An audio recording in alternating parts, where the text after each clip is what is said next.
అల్లు అర్జున్ పుష్ప 2 వివాదం కారణంగా ప్రతిదీ వివాదం అవుతుంది. ప్రతి 3 రోజులకు ఒకసారి లేదా ప్రతి వారం రోజులకు ఒకసారి వివాదం. ఈరోజు ఉన్న వివాదం ఏంటంటే అల్లు అర్జున్ బెయిల్ క్యాన్సల్. మళ్ళీ అల్లు అర్జున్ అరెస్ట్కి రంగం సిద్ధం. ఇది ఒక జీర్ణించుకోలేని చర్య.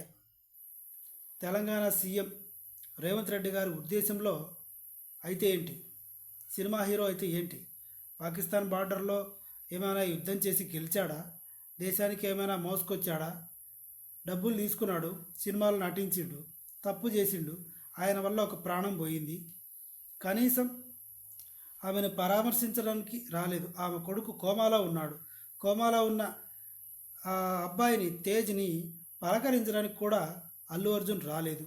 బెయిల్ రాగానే అందరూ హక్ చేసుకొని మా అసోసియేషన్ ప్రెసిడెంట్ బకాసం పంతుల దగ్గర నుంచి ఆల్మోస్ట్ రాఘవేంద్రరావు గారు, రాజమౌళి గారు, మహేష్ బాబు గారు, ప్రభాస్ గారు అందరూ వచ్చి కౌగిలించుకొని పార్టీ చేసుకున్నారు. దేనికని? వచ్చింది బెయిలే కదా, కేసు కొట్టేయలేదు కదా, ఎందుకు ఇలా పిసుక్కుంటున్నారు?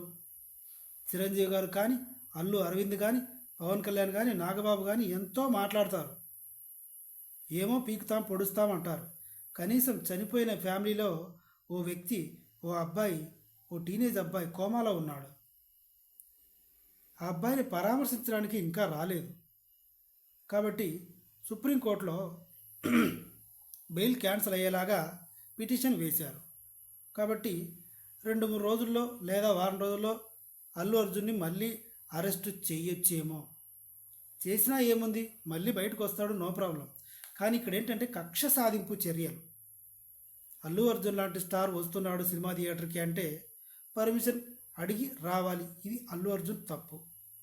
అయినా సరే సినిమా రిలీజ్ అయింది, క్రౌడ్ ఎక్కువగా ఉంది, అలాంటప్పుడు పోలీస్ ప్రొటెక్షన్ పెట్టుకోవాలి. ఇది తెలంగాణ ప్రభుత్వం యొక్క తప్పు. వీడియో నచ్చితే సబ్స్క్రైబ్ చేయండి ఫ్రెండ్స్. Thank you.